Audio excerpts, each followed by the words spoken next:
I'm Aiden, 28, and I built my tech empire from nothing after my own parents abandoned me financially. They claimed they couldn't spare $600 for my rent during college, yet somehow found $22,000 to bail out my brother's credit card disaster. Their betrayal fueled my success.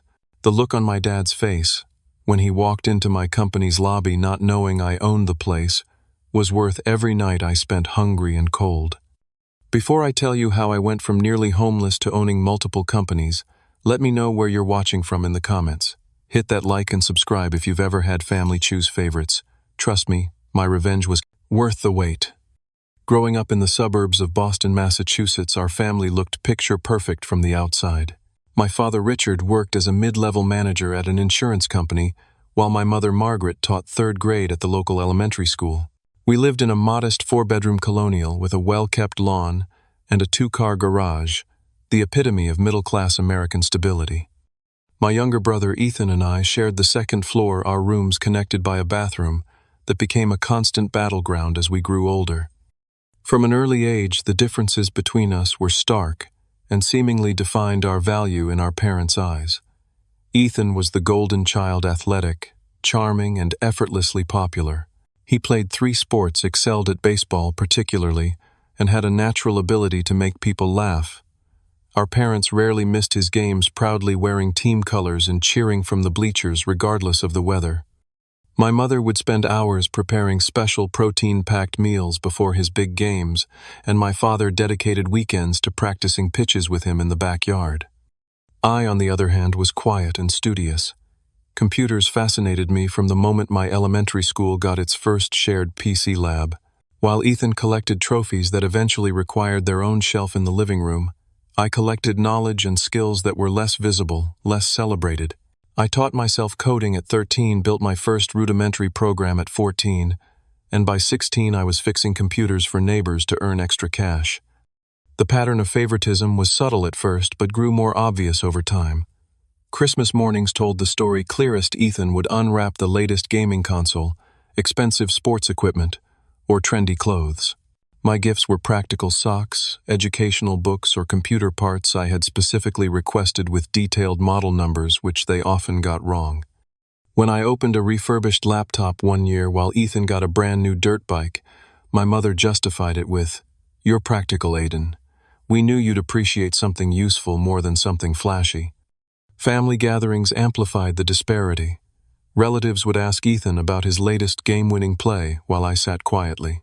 When I tried sharing news about winning a regional programming competition, my Aunt Barbara would smile politely before turning to ask Ethan about college scouts. My father would beam with pride introducing Ethan to his colleagues, while I was often an afterthought. "And this is our older son, Aiden. He's good with computers." Despite the obvious favoritism, I channeled my energy into academics.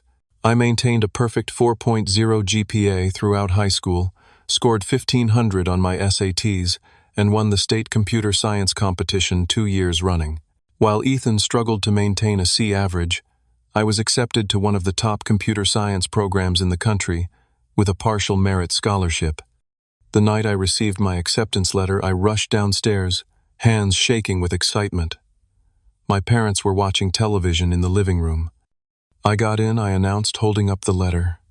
Full acceptance with a $15,000 merit scholarship. My mother looked up briefly. "That's nice, honey. We knew you would." My father nodded. "Good job.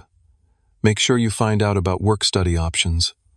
That same evening, when Ethan burst through the door announcing he'd been offered a partial baseball scholarship to a state college with an unremarkable academic reputation, my parents leapt to their feet.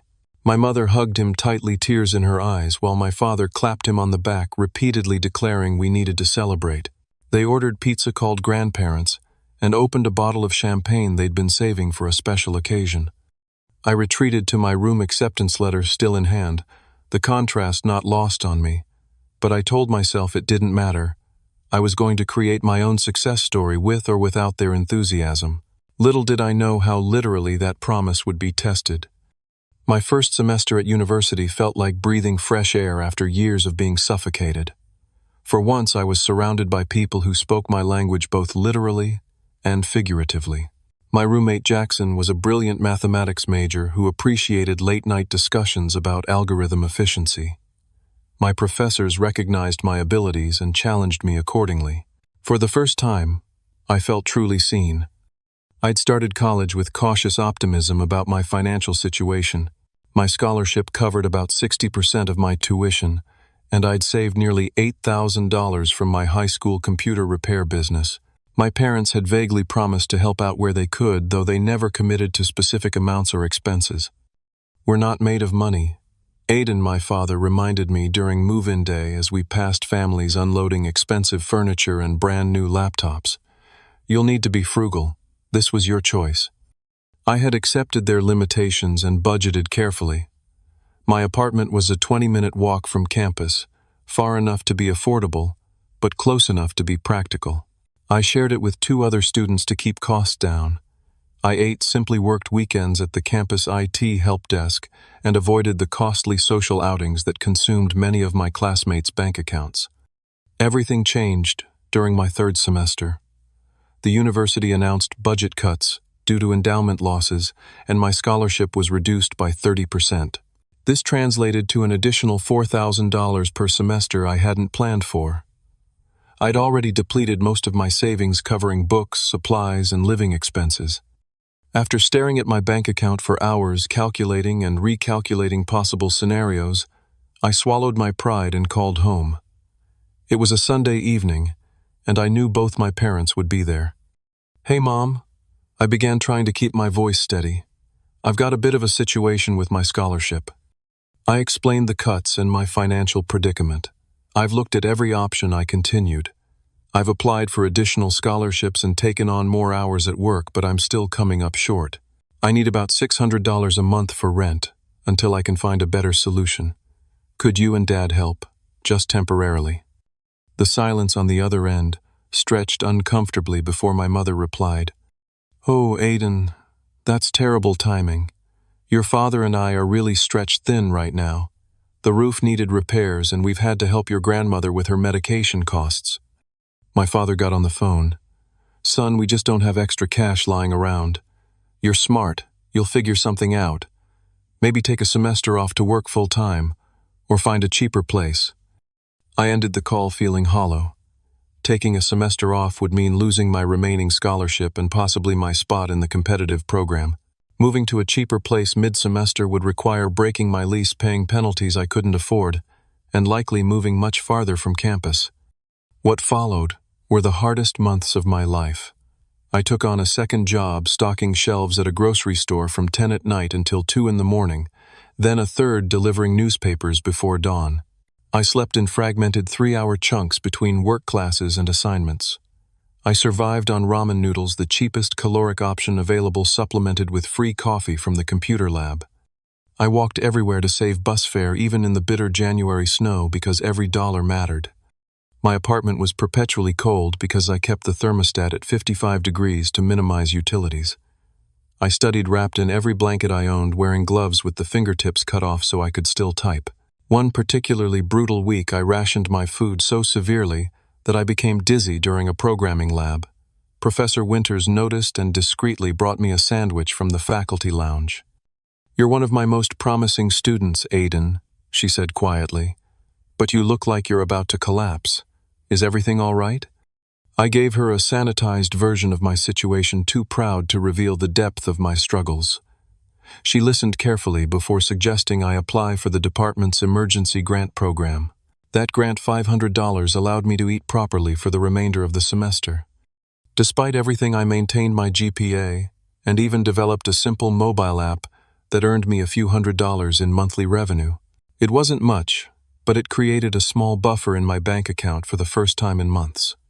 That Thanksgiving, exhausted but proud of my resilience, I drove my ancient Honda Civic back to Boston for the holiday weekend. The car barely made the journey, the heater failing 2 hours into the drive, forcing me to stop every hour to warm my hands at gas station microwaves. I arrived home to find a gleaming new Ford Mustang in our driveway. My brother emerged from the house as I was retrieving my duffel bag from my trunk. "Like it?" Ethan grinned, gesturing to the car. "Early graduation present from Mom and Dad. They got a great deal from Dad's friend at the dealership. I stared at the vehicle, its metallic paint reflecting the afternoon sun, trying to process how my parents could afford a $30,000 car while claiming they couldn't spare $600 a month to keep me housed. Something inside me cracked, but I forced a smile and congratulated my brother. It wasn't his fault our parents had such different standards for their sons. That weekend, I noticed other signs of financial comfort that contradicted my parents' claims of being stretched thin. New furniture in the living room, my mother's new tablet, golf clubs propped in the corner of the garage. Each observation was another small cut to my already wounded trust. By my senior year, I had achieved a fragile stability. My app was generating enough revenue to cover basic necessities, and I'd secured a prestigious internship that paid well and promised excellent references for future job searches. I was exhausted, but managing, and the finish line was finally in sight.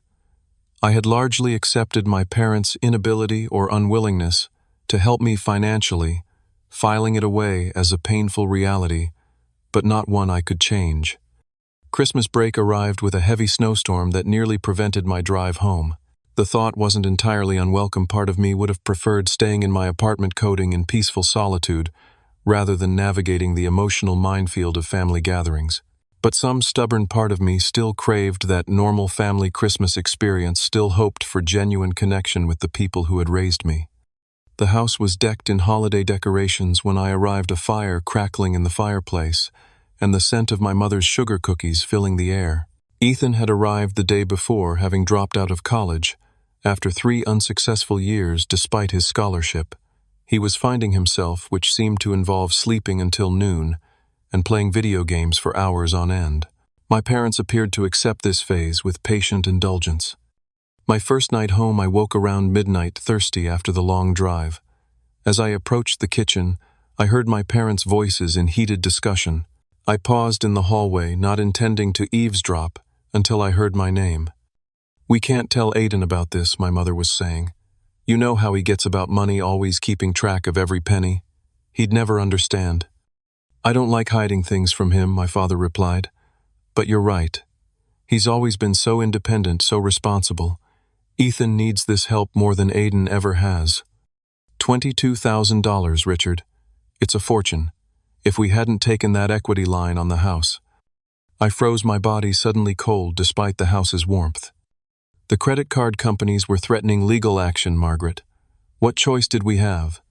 Ethan made mistakes, but he deserves a fresh start. The financial counselor said clearing his debt was the only way forward. I know. I just hope we did the right thing. I retreated silently to my room. My thirst, forgotten as a different kind of hunger, consumed me, the need for answers, for justification, for some explanation that could make sense of this revelation. $22,000. The sum reverberated in my mind as I lay sleepless. $22,000 would have covered my rent for 3 years. It would have prevented countless nights of hunger, cold, and exhaustion. It would have allowed me to focus on my studies instead of working until my body gave out. And my parents had it all along, or at least they had access to it through their home equity. The next morning I sat at the breakfast table, observing my family through new eyes. My mother bustled around making pancakes, Ethan's favorite.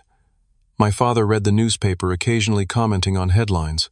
Ethan scrolled through his phone, yawning dramatically.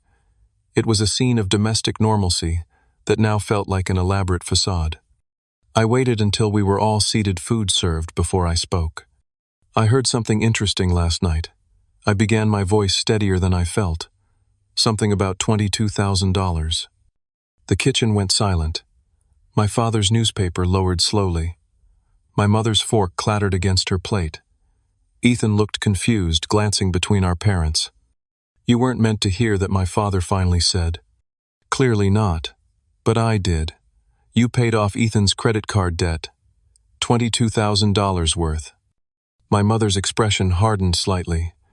"Aiden, you don't understand the whole situation. Your brother made some mistakes, but he needs a fresh start. The debt was crushing him." "Crushing him," I repeated. While I was literally counting pennies for ramen, while I was working 3 jobs and still barely making rent, while I was walking miles in snow because I couldn't afford bus fare. "That's different," my father interjected. "You've always been responsible. You've always figured things out." "So, I'm punished for being responsible. Ethan racks up massive debt on frivolous purchases, and he gets a clean slate."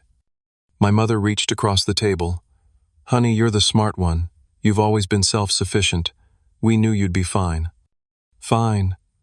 My voice cracked. I almost dropped out because I couldn't afford to live. "I've been hungry, cold, exhausted for years while you've been bailing Ethan out. And you had the audacity to tell me you were stretched thin when I asked for $600 a month. $600. Ethan shifted uncomfortably.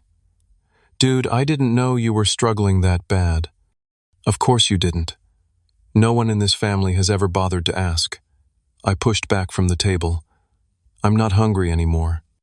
The remainder of Christmas break was tense and stilted. My parents attempted weak justifications that only deepened my sense of betrayal. "We thought you'd refuse help anyway. You seem to be managing.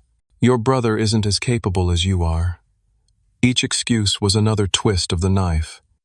The breaking point came 3 days before I was due to return to campus.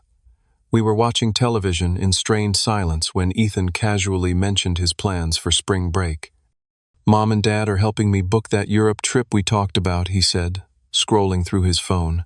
"Paris, Rome, Barcelona. Gonna be epic." I looked at my parents, who had the decency to appear uncomfortable but didn't contradict him. Something final snapped inside me. I stood without a word and went upstairs to pack my things. As I threw clothes into my duffel bag, I made a decision that would alter the course of my life. I would finish my degree relying on no one but myself, and then I would disappear from their lives as completely as they had disappeared from mine when I needed them most. I left before dawn the next morning, leaving only a brief note. "Going back early. Need to prepare for final semester." The drive back to campus was 18 hours of crystallizing resolve, each mile putting distance between me and the family that had failed me so completely. Back on campus with a newfound clarity, I channeled my hurt and anger into strategic planning. My final semester would be crucial, not just academically, but as the foundation for my complete independence. I needed a job that would support me immediately after graduation, one that wouldn't tie me to a specific location or make me easily findable. I focused my job search exclusively on remote positions with tech startups. These companies valued skills over credentials and offered flexibility that traditional corporations couldn't match. I updated my portfolio with projects I'd completed during sleepless nights, polished my resume, and practiced interview questions between classes. After 17 applications and 12 interviews, I received an offer from a promising San Francisco startup developing data analytics tools. The salary was modest by tech standards, but more than enough for my needs, and critically, it was fully remote. I accepted immediately, negotiating a start date 2 weeks after graduation. I told no one about my plans, not my roommates, not my professors, not the few friends I'd made during my time at university. I knew that maintaining connections meant potential leaks of information back to my family. Complete severance required complete secrecy. My graduation ceremony arrived on a bright May morning. The auditorium was filled with proud families cheering as their children crossed the stage. My row was particularly enthusiastic parents, standing and whistling as each name was called.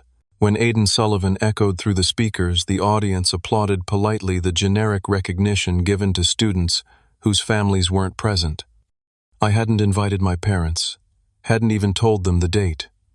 As I accepted my diploma, I scanned the crowd briefly, half expecting to see them despite my silence. They weren't there, confirming what I already knew: the severance was mutual.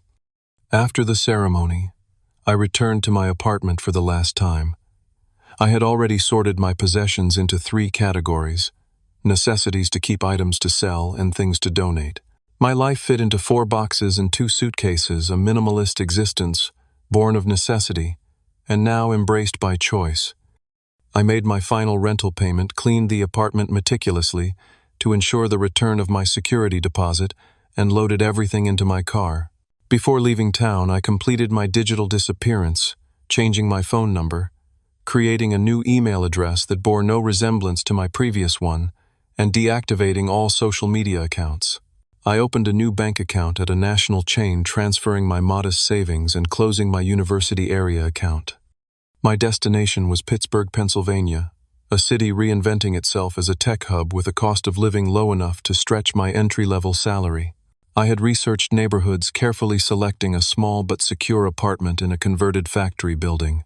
The exposed brick and industrial windows appealed to my practical aesthetic, and the building's secure entry system provided peace of mind. Those first months of self-imposed isolation were among the most challenging and most productive of my life. I worked my regular hours for the startup, quickly proving my value as I resolved persistent bugs and optimized systems that had troubled more experienced developers. Evenings and weekends were devoted to my own project, a proprietary software designed to automate content analysis for marketing teams. Human connection was scarce. I spoke with colleagues through Slack and occasional video calls, but maintained professional distance. My neighbors nodded in hallways, but respected the privacy that seemed to emanate from me like a force field. I ate alone, worked alone, slept alone, building a fortress of solitude that protected me from further hurt but also prevented healing. 3 months after my disappearance, my mother attempted contact. Somehow she had obtained my work email, likely through the university alumni office. Her message was brief. "Aiden, we haven't heard from you since you left. Please let us know you're okay. Love, Mom." I stared at it for 20 minutes before archiving it without reply. The word love felt like a foreign language I no longer understood. As my first year of self-imposed exile progressed, my financial situation improved steadily. I lived frugally out of habit, investing most of my income back into development tools for my side project. My bank account grew first to 5 figures, then approaching 6, a cushion of security I had never known before. Gradually, I allowed a few selective connections. A colleague named Marcus invited me to a weekend hackathon, and something about his straightforward manner broke through my defenses. We became tentative friends, occasionally meeting for coffee to discuss coding challenges or industry trends.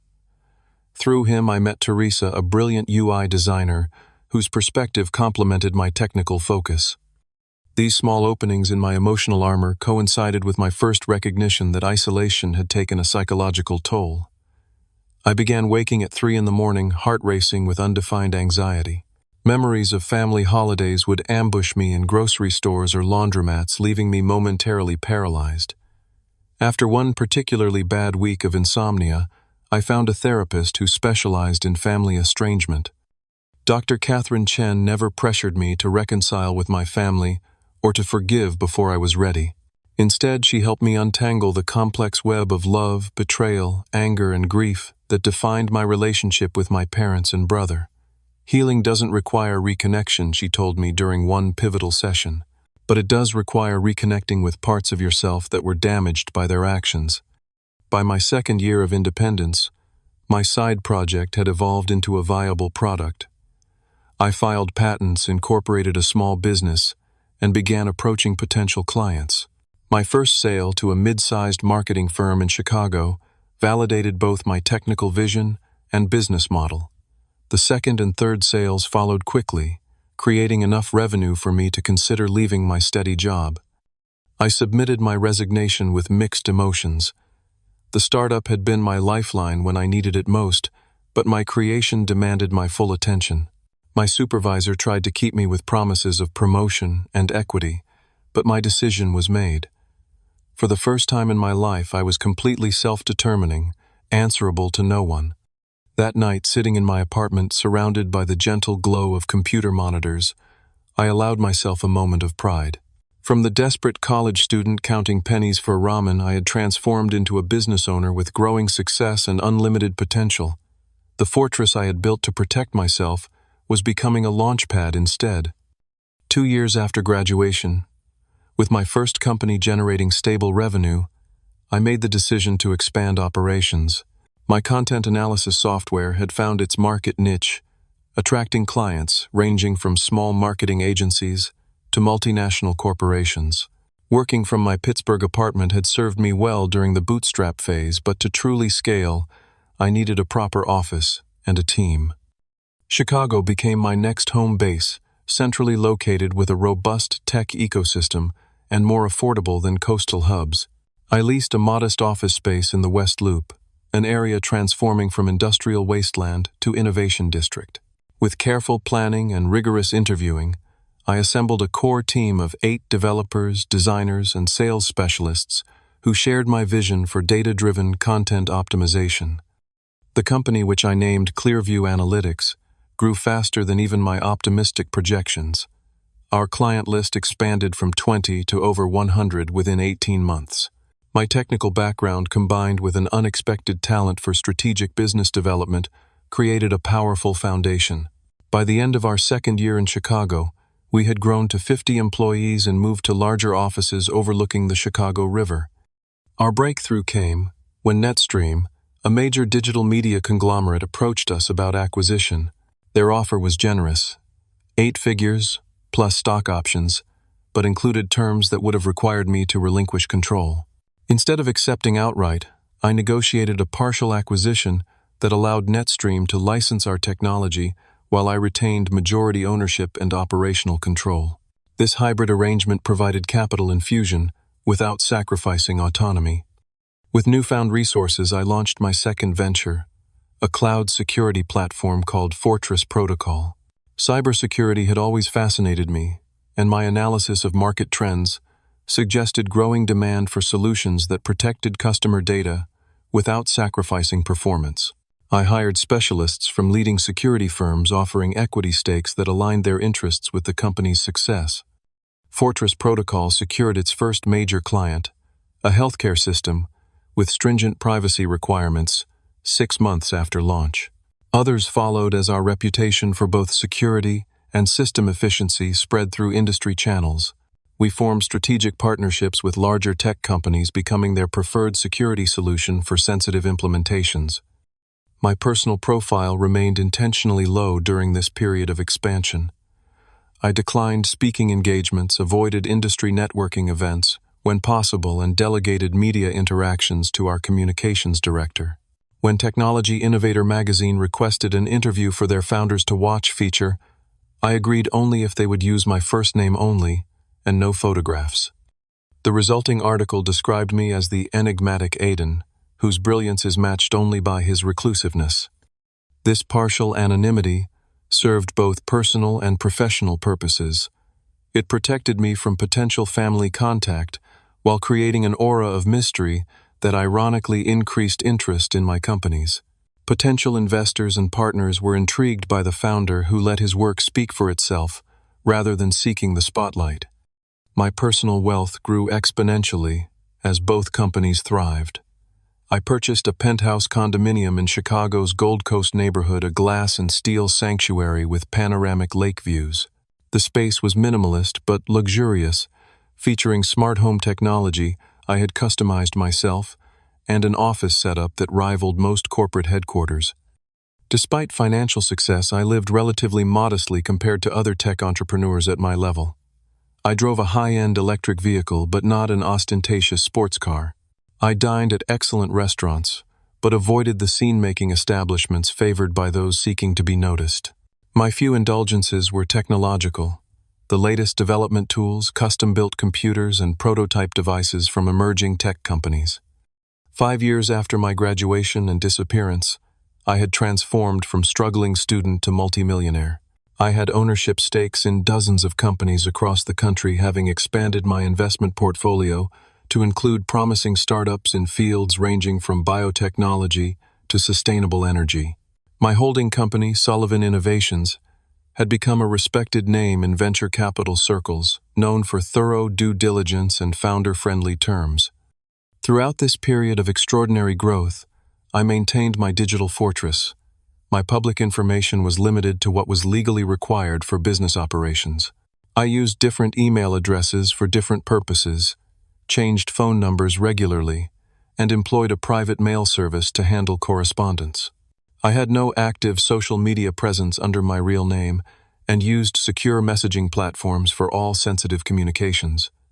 This carefully constructed barrier between my present success and past hurt remained intact until a business opportunity arose that would test its foundations.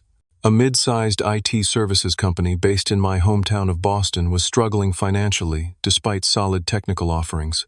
Their client list included several municipal governments and educational institutions, stable contracts that could provide recurring revenue with proper management. Most investment groups would have restructured the company, aggressively cutting staff and services to improve short-term profitability. I saw a different path, one that honored the company's 30-year legacy, while modernizing its operations and expanding its capabilities. I made an offer through Sullivan Innovations, deliberately maintaining the existing company name, Bradford Technology Services, and retaining most staff. The acquisition closed quietly with minimal publicity, beyond required financial disclosures. I installed a trusted lieutenant as on-site manager, while monitoring operations remotely. For 8 months, this arrangement worked perfectly, with Bradford's performance improving steadily under new leadership. Then came the quarterly review that would require my personal presence. As I booked my flight to Boston, I felt an unfamiliar tightness in my chest, anxiety about returning to the city where my family still lived, still unaware of the success I had built from their rejection. The Bradford Technology Services building stood on the outskirts of Boston's financial district, a modest 12-story structure with a recently renovated lobby. I arrived early for my scheduled meetings, wanting to observe operations without the formality of an announced visit. Dressed in a tailored navy suit that reflected my position but wouldn't draw undue attention, I entered through the main doors rather than the executive entrance. The reception area was bright and professional, with the company's blue and silver logo prominently displayed behind a curved desk. 2 receptionists managed a steady flow of visitors and calls.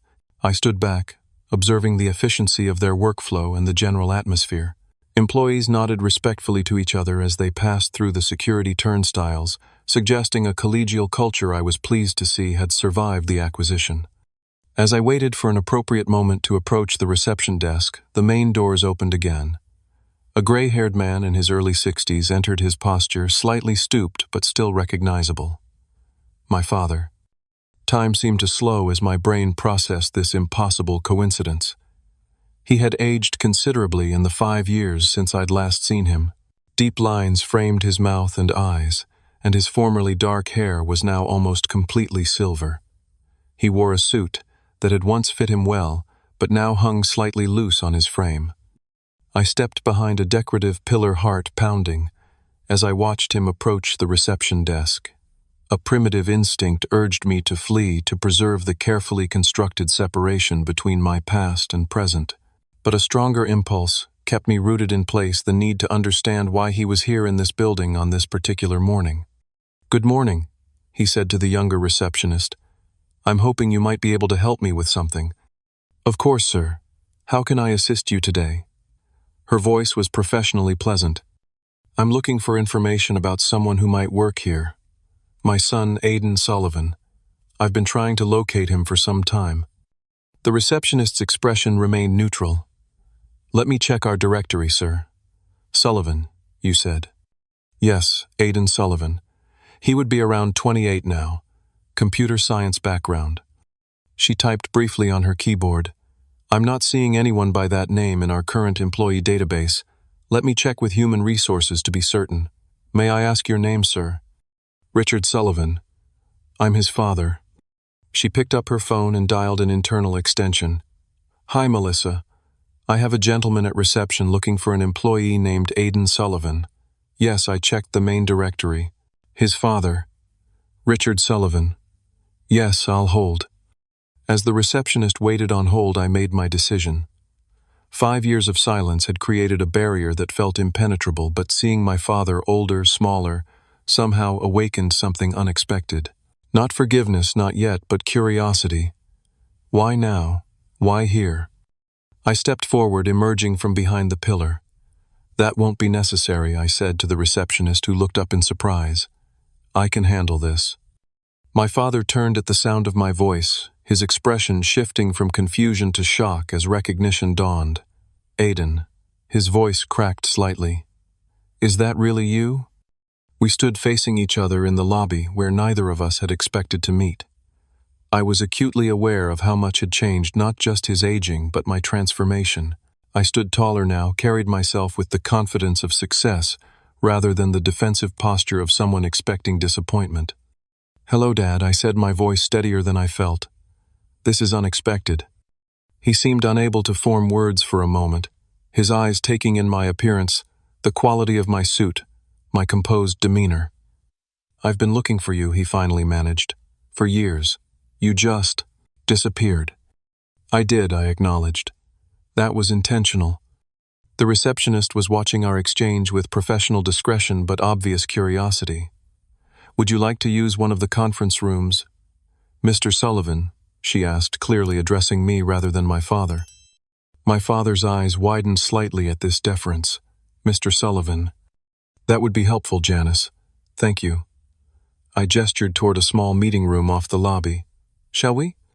My father followed me wordlessly into the room. Once the door closed behind us, he seemed to deflate slightly, sinking into one of the chairs around the polished table. "I found you through that technology magazine," he said without preamble. "The article only used your first name, but there was mention of your college and graduation year. I've been tracking down leads ever since." I remained standing, maintaining the subtle power dynamic. "And now you've found me. Why?" "Because you're my son." He stated it as if it were the most obvious thing in the world. "Because your mother cries on your birthday every year. Because Ethan asks about you constantly." I raised an eyebrow at this last claim. Does he? The brother who never noticed I was struggling, who took and took while I went without. He knows now. We all do. My father ran a hand through his thinning hair. "Ethan's life fell apart after you left. The car got repossessed. He couldn't hold a job. The money we gave him, it didn't help in the end. It just delayed the inevitable." "And that's supposed to make me feel better?" I asked quietly. "Number, it's just the truth." He looked up at me. "You seem to be doing well. Very well." I allowed myself a small, tight smile. "I am. No thanks to the support I didn't receive."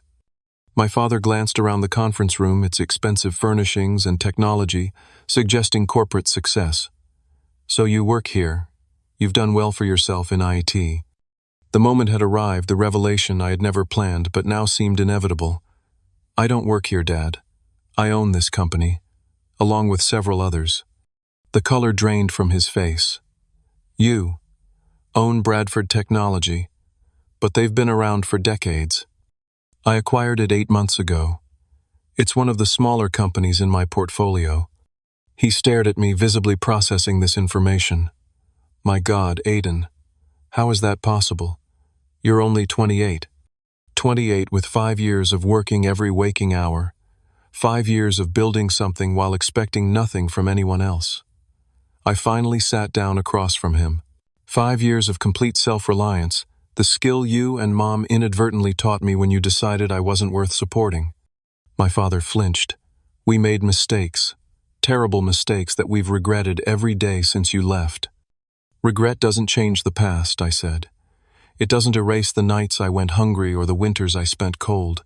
It doesn't undo the favoritism or the lies about being stretched thin while you found $22,000 for Ethan." "No, it doesn't," he agreed, his voice barely audible. "Nothing can change that.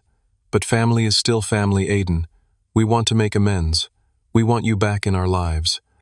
I studied him for a long moment, noting the tremble in his hands, the genuine pain in his eyes. Part of me, the wounded college student who had been abandoned when he needed help, most wanted to dismiss him coldly, to have security escort him from the building. It would be a fitting symmetry to the rejection I had experienced. But the man I had become recognized that such an action would only continue the cycle of hurt. It wouldn't heal anything, not for him and certainly not for me. "I need to get to my meetings," I said finally. "I'm here to review quarterly operations." Hope flickered briefly in his eyes. "Could we talk later, maybe dinner? Your mother would?" "Not today," I interrupted. "I'm not ready for that. I need time to process this." He nodded, accepting this boundary. "Can I give you my number? A way to reach me, when if you're ready?" I hesitated, then took out my phone and created a new contact. He recited his number, which I noted had changed since I'd last known it. As we stood to leave, he made a motion as if to embrace me. then stopped himself, respecting the invisible barrier between us. "You look good, son," he said simply. "Successful, strong." "I am both of those things," I replied. I made sure of it. I called the head of security from the conference room phone and asked him to escort my father out. As they left, I watched through the glass wall as my father walked away, his shoulders slightly more squared than when he had arrived, as if some burden had been fractionally lightened. I remained in the conference room alone, my carefully planned quarterly review forgotten, as I absorbed the seismic shift that had just occurred in my meticulously constructed life. In the weeks following the unexpected encounter with my father, I found myself in an unsettled state I hadn't experienced since my early days of independence. The satisfaction I had initially felt seeing my father's shock at my success, revealing my ownership of the company he had approached as a supplicant, faded quickly, leaving a hollow space I couldn't quite identify. My executive assistant noticed my distraction during meetings. My Chicago team commented on my unusual silence during video conferences. Even Marcus, who had become my closest friend, remarked on my altered demeanor when we met for our regular chess match at my penthouse. "You've been somewhere else for weeks," he observed, capturing my bishop with a precise move I should have anticipated. "Whatever it is, it's affecting your game, and knowing you probably your sleep too." I shared the bare outlines of the encounter, expecting the validation of my righteous distance that most friends offer in such situations. Instead, Marcus surprised me with his response. 5 years is a long time to carry anger, Aiden. Not saying it isn't justified at Island, but at some point you have to ask yourself who that anger is serving now. His words echoed in my mind during the 3 a.m. wakefulness that had indeed returned to my nights. Who was my continued estrangement serving the empire I had built initially, fueled by the need to prove my worth, had become self-sustaining. My success was undeniable, visible in concrete forms from corporate balance sheets to my penthouse view. The point had been made whether my family acknowledged it or not. During my next session with Dr. Franklin, who had replaced Dr. Chen when I moved to Chicago, I explored these conflicted feelings. "It sounds like you expected the confrontation to be more satisfying than it was," she observed. "Why do you think that is?" "Because nothing changed," I replied after consideration. "He's still the father who chose my brother over me. I'm still the son who had to fend for himself. All my success doesn't alter that fundamental betrayal." "True," she agreed. "But perhaps what needs to change isn't the past, but how you carry it forward." 2 days later, a letter arrived at my private mail service, handwritten on heavy stationery, my name and the address of my holding company carefully printed on the envelope. My father had found a way to reach me again. I almost discarded it unopened, but found myself breaking the seal, instead extracting 3 densely written pages. "Dear Aiden ****. I've started this letter a dozen times since seeing you at Bradford Technologies. Each attempt felt inadequate to address the magnitude of our failures as your parents and the depth of hurt we caused. Let me begin with the clearest truth. We were wrong. Fundamentally, inexcusably wrong in how we treated you compared to your brother. There is no justification that makes it acceptable, no explanation that undoes the harm. We told ourselves stories that seemed to make sense at the time, that you were self-sufficient, that you didn't need our help the way Ethan did, that your intelligence would ensure your success regardless of obstacles. These were comfortable fictions that allowed us to direct our resources toward your brother without confronting our own favoritism. When you asked for help with rent, we had the means to assist you. We chose not to. When we paid off Ethan's debt, we had the opportunity to reflect on our disparate treatment of our sons. We chose not to. These were active choices that reflected deeply flawed priorities, not the financial limitations we claimed. Seeing you at Bradford successful beyond anything we could have imagined, I felt immense pride alongside crushing shame. Pride in what you've accomplished through your own brilliance and determination. Shame in knowing we contributed nothing to that success, except perhaps the adversity that fueled your drive. Your mother and I have spent 5 years reflecting on our failures. Ethan, too, has come to recognize the inequity of his privileged position in our family. His subsequent struggles, which I mentioned during our meeting, are not shared to engender sympathy, but to illustrate that our approach failed both our sons in different ways. Asterisk. We don't expect forgiveness. We haven't earned it.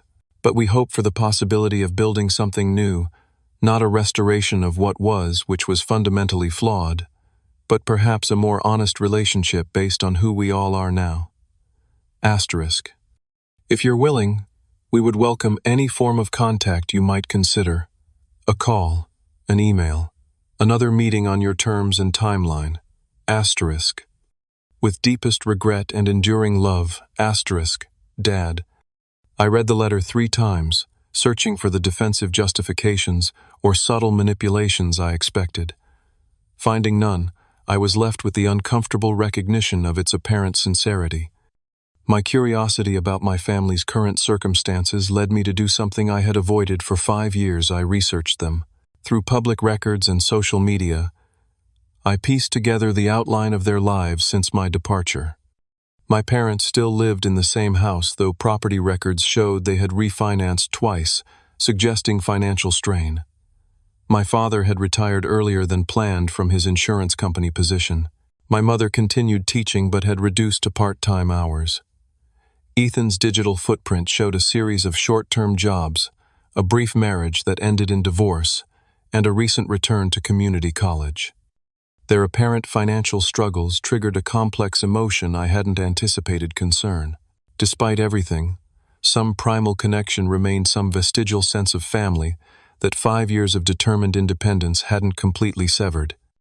After 2 weeks of deliberation, I sent a brief email to the address my father had included in his letter, suggesting coffee at a neutral location, a cafe near the Boston Public Garden. I specified a time 3 weeks in the future, giving myself the option to reconsider. The morning of our scheduled meeting, I dressed carefully in casual clothes rather than my usual business attire: jeans and a sweater that revealed nothing about my financial status. I arrived early, selecting a corner table that offered privacy while allowing me to observe the entrance. My parents arrived together 5 minutes before the appointed time. They moved more slowly than I remembered, my mother leaning slightly on my father's arm as they navigated between tables. They hadn't seen me yet, and I had a moment to observe them unnoticed. The additional gray in my mother's hair, the reading glasses hanging from a chain around her neck, the careful way my father scanned the room. When our eyes met, my mother's hand flew to her mouth, tears immediately welling. My father gently guided her forward, his own expression, a mixture of hope and trepidation. The conversation that followed was unlike any we had ever had, raw, honest, painful, but ultimately productive. They acknowledged the favoritism that had defined our family dynamic, offered no excuses for their failures, and expressed genuine remorse that seemed to go beyond guilt to true understanding of the harm caused. "We don't expect you to forget what happened," my mother said at one point, her voice steady despite her tears. "We just hope you might consider allowing us some small place in your life going forward. On your terms," my father added quickly, "whatever boundaries you need." I made no promises that day, but I didn't close the door either. We agreed to proceed slowly with clear expectations and defined limits. I was not rejoining family holidays or weekly dinners, but I would accept occasional communication and consider further meetings depending on how things progressed. As I rebuilt this cautious connection with my parents, I found myself reflecting on the journey that had brought me to this point. The desperate college student counting pennies for ramen had become a successful entrepreneur with resources beyond what he could once have imagined. The hurt and anger that had fueled my initial drive had served their purpose, but had become increasingly heavy baggage to carry. 6 months after that first coffee meeting, I established the Sullivan Opportunity Fund, a scholarship program specifically designed for students facing financial hardship during their education.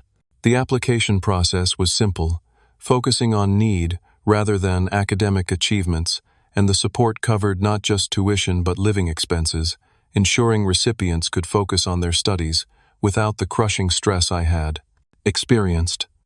I found unexpected fulfillment in reading the applications and personal stories of students who reminded me of my younger self.